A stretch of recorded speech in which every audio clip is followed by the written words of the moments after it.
What's up guys, Haddad here. In this video I'll be reacting to comments on my previous USB authentication video where I ask you guys to comment your thoughts on this authentication method and let me know of vulnerabilities which come in mind.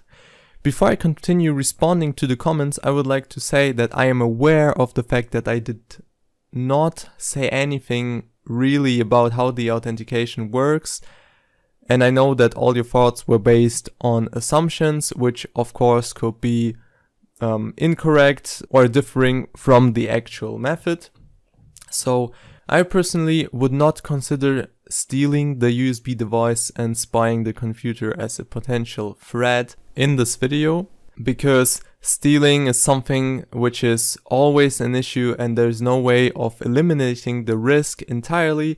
Spying on the computer is not something you could do easily on a computer with a decent permission management and system security unless you're capable of physically breaking in. After this video, you will be able to review your thoughts if you want to on this method and have another say on this. And of course, decide for yourself whether you want to apply this anywhere or not. Again, I would appreciate if you share your updated thoughts on this. And yeah, let's read the first comment, which comes from shots XX or XXX. He says, I'm not sure, but are the device hashes unique and do they always remain the same no matter what? If not, then the key can be destroyed by either formatting or making changes to USB's content. Well, the device hashes are ones I generated based on the vendor ID and product ID. These can be replicated, however it requires one to know exactly which one it is. Changing, removing files, etc. will not change anything. Formatting shouldn't do anything either. Next comment or comments comes from Sean Mitchell. USB pcap, real-time reading of the traffic from the USB. By the way, this type of device has already been done so many times. I'm sure there is a way to replicate another drive's hash. Look at DigiSparks and rubber duckies that pretend to be keyboards. A USB keycap monitors physical interface, like WinPCAP monitors the network interface. Look it up, do some research. Replicating will be possible, yes.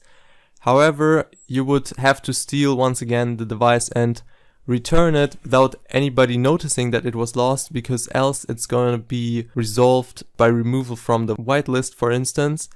Monitoring would only be possible if you have enough access to the computer by either sending a virus through social engineering or physically breaking in once again.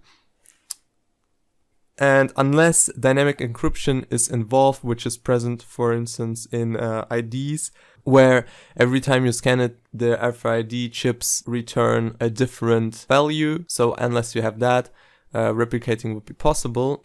Max Mustermann says hash spoofing, and then in response to another comment says, depends on how he determines the hashes.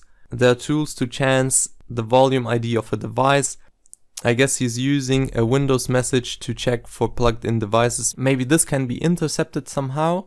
Well, hash spoofing is not possible, and I know this assumption is my fault of not explaining where the hashes come from. The hash is computed based on the VID and PID of the USB device, as mentioned before. And this whole thing is using the Marshall class. You will see for yourself later in this video. And Viktor Stoimanov, I can't think of any vulnerabilities except for replicating the USB somehow.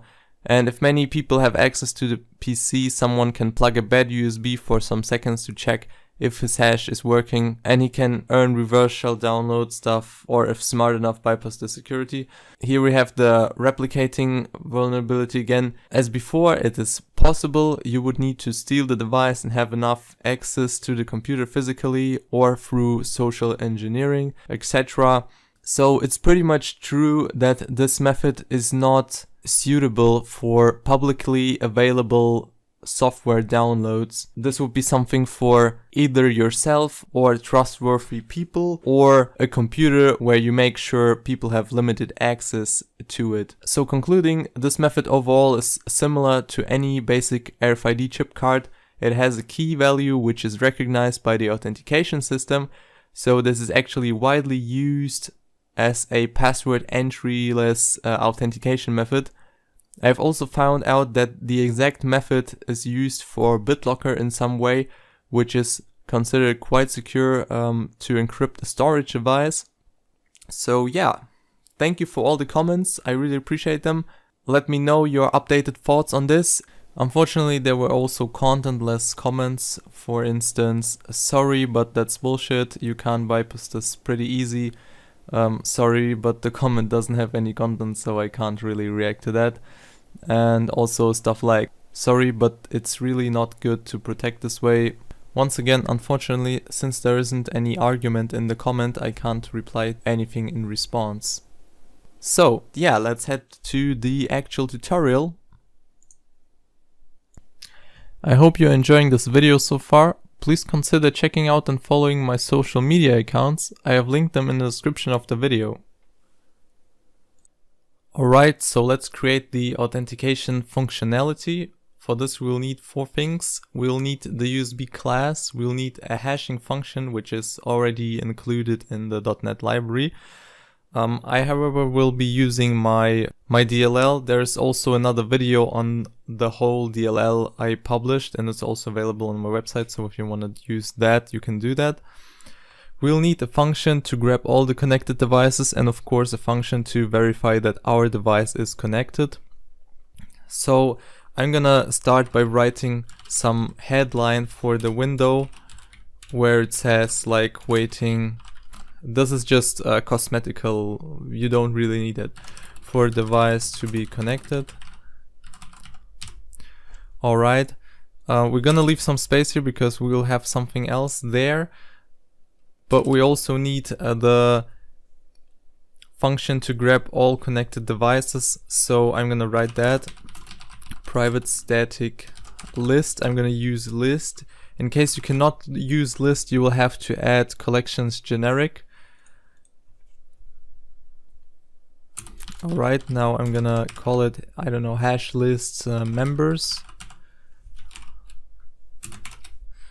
Alright, hash list members,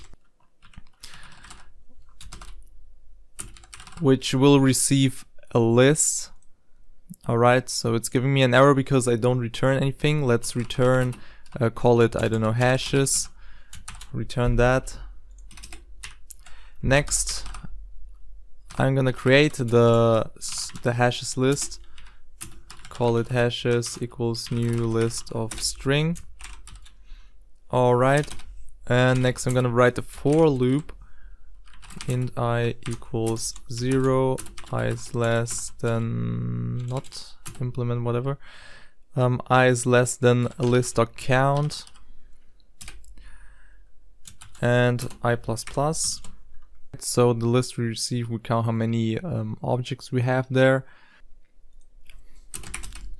Now we're gonna add them to the hashes list. So I'm gonna use the hash function from my library, which is also based on the standard hashing functionality which is included in the .NET library. So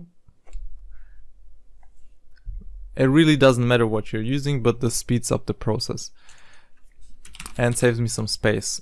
So I'm gonna add that.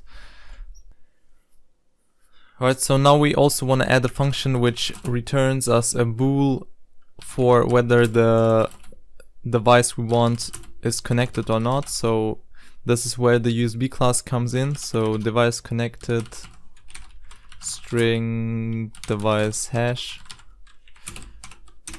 And all we want to do is return hash list members dot contains device hash.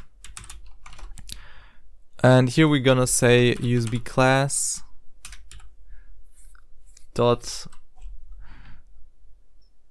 get list of USB devices. So it's gonna return a list of all the connected devices. And then what happens is we pass it to hash list members, and hash list members is going to add them all into a list in a form of a hash, and then we check whether it contains it, so the device we're looking for, whether it's containing whether the list is containing it, and then return it true or not. So of course we need while device not connected, not like this. And here we put in my device. This is a variable I have not yet created. Let's put it here. Private static string my device. So this will be my hash for my device. So while it's not connected, we're gonna say something like thread sleep. And for this you will need system.threading.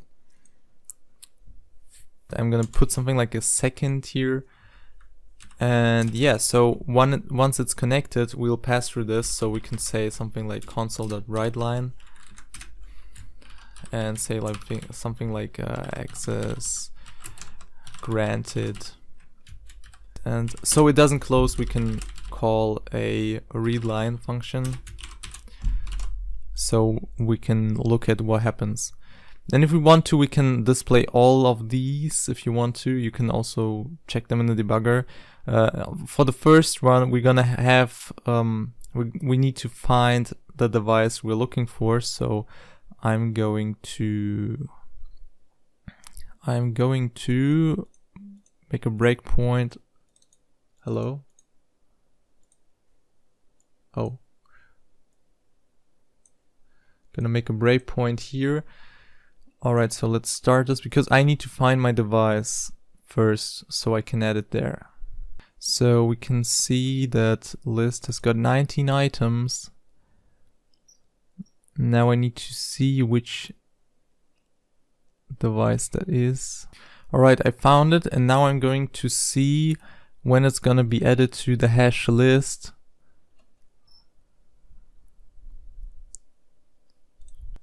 Alright, so I accidentally stopped the recording, so I'm gonna see when it's gonna be added.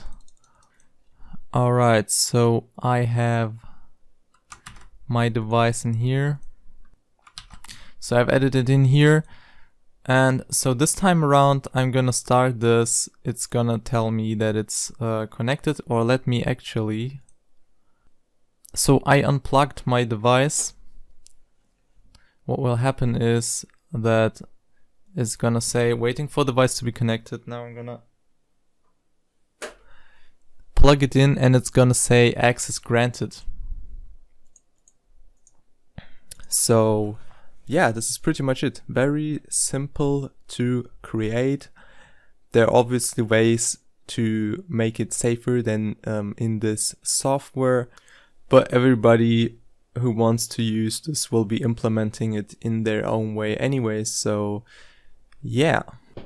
So thank you guys for watching. Let me know what you think of this now, and see you next time. Peace out.